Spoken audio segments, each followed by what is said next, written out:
wadau, hata kama ni kujituma. Manze siku hizi venye kunaenda. Make sure umeamka na mguu ya right.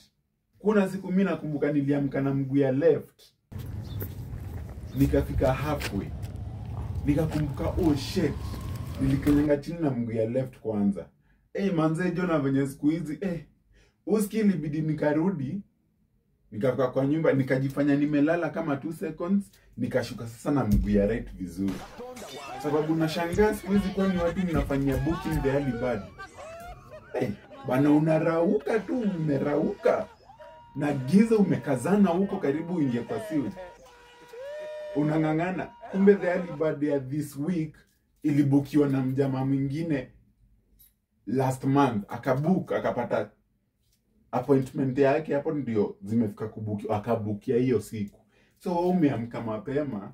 Kumbe mwenye ako na the early bird hiyo siku amevuta tu blanketi tu ajali. Wadau. Ama ni connections kuizi ni mingi. Alibada ipati hata urauke, unajisumbua tu. Lakini tujitume wadau, si ndio? Kasikuka wa nice.